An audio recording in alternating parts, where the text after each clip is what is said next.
गुरुवार व्रत कथा।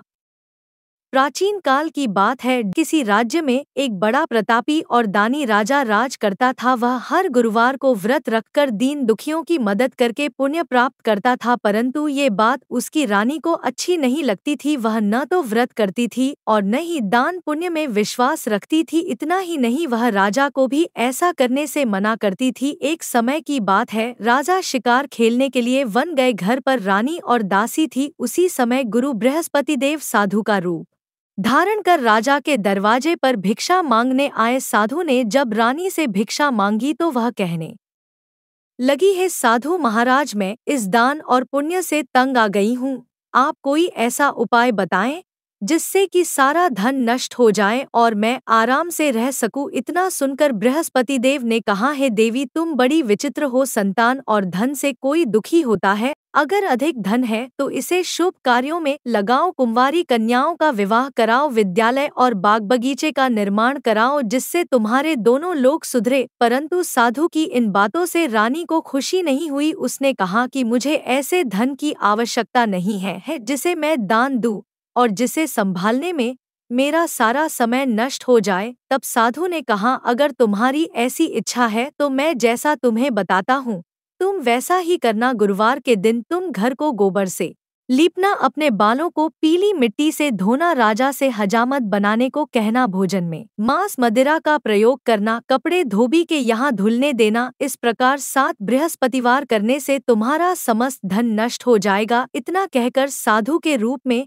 बृहस्पति देव अंतर्ध्यान हो गए। साधु के अनुसार कही बातों को पूरा करते हुए रानी को केवल 3 बृहस्पतिवार ही बीते थे कि उसकी समस्त धन संपत्ति नष्ट हो गई। भोजन के लिए राजा का परिवार तरसने लगा। तब एक दिन राजा ने रानी से बोला कि हे रानी, तुम यहीं रहो, मैं दूसरे देश को जाता हूँ, क्योंकि यहाँ पर सभी लोग मुझे जानते हैं, इसलिए मैं कोई छोटा कार्य नहीं कर सकता। ऐसा कहकर राजा दूसरे देश चला गया। वहाँ वह जंगल से लकड़ी काट कर लाता और शहर में बेचता। इस तरह वह अपना जीवन व्यतीत करने लगा। इधर राजा के परदेश जाते ही रानी और दासी दुखी रहने लगी। एक बार जब रानी और दासी को 7 दिन तक बिना भोजन के रहना पड़ा तो रानी ने अपनी दासी से कहा, हे दासी, पास ही के नगर में मेरी बहन रहती है, वह बड़ी धनवान है, तू उसके पास जा और कुछ ले आ ताकि थोड़ी बहुत गुजर-बसर हो जाए। दासी रानी की बहन के पास गई। उस दिन गुरुवार था और रानी की बहन उस समय बृहस्पतिवार व्रत की कथा सुन रही थी। दासी ने रानी की बहन को अपनी रानी का संदेश दिया, लेकिन रानी की बड़ी बहन ने कोई उत्तर नहीं दिया। जब दासी को रानी की बहन से कोई उत्तर नहीं मिला तो वह बहुत दुखी हुई और उसे क्रोध भी आया। दासी ने वापस आकर रानी को सारी बात बता दी। ये सुनकर रानी ने अपने भाग्य को कोसा। उधर रानी की बहन ने सोचा कि मेरी बहन की दासी आई थी, परंतु मैं उससे नहीं बोली, इससे वह बहुत दुखी हुई होगी। कथा सुनकर और पूजा समाप्त करके वह अपनी बहन के घर आई और कहने लगी, हे बहन, मैं बृहस्पतिवार का व्रत कर रही थी, तुम्हारी दासी मेरे घर आई थी, परंतु जब तक कथा होती है तब तक न तो उठते हैं और न ही बोलते हैं, इसलिए मैं नहीं बोली। बताओ दासी क्यों आई थी? रानी बोली, बहन, तुमसे क्या छिपाऊं, हमारे घर में खाने तक को अनाज नहीं है। ऐसा कहते कहते रानी की आंखें भर आई। उसने दासी समेत पिछले 7 दिनों से भूखे रहने की पूरी बात अपनी बहन को बता दी। रानी की बहन बोली, देखो बहन, भगवान बृहस्पति देव सबकी मनोकामना को पूर्ण करते हैं। देखो, शायद तुम्हारे घर में अनाज रखा हो। पहले तो रानी को विश्वास नहीं हुआ, पर बहन के आग्रह करने पर उसने अपनी दासी को अंदर भेजा तो उसे सचमुच अनाज से भरा एक घड़ा मिल गया। ये देखकर दासी को बड़ी हैरानी हुई। दासी रानी से कहने लगी, हे रानी, जब हमको भोजन नहीं मिलता तो हम व्रत ही तो करते हैं, इसलिए क्यों न इनसे व्रत और कथा की विधि पूछ ली जाए ताकि हम भी व्रत कर सकें। तब रानी ने अपनी बहन से बृहस्पतिवार व्रत के बारे में पूछा। उसकी बहन ने बताया, बृहस्पतिवार के व्रत में चने की दाल और मुनक्का केले की जड़ में अर्पित करें तथा दीपक जलाएं, व्रत कथा सुने और पीला भोजन ही करें। इससे बृहस्पति देव और भगवान विष्णु प्रसन्न होते हैं। व्रत और पूजा की विधि बताकर रानी की बहन अपने घर को लौट गई। 7 दिन के बाद जब गुरुवार आया तो रानी और दासी ने व्रत रखा। वह घुड़साल में जाकर चना और गुड़ लेकर आईं।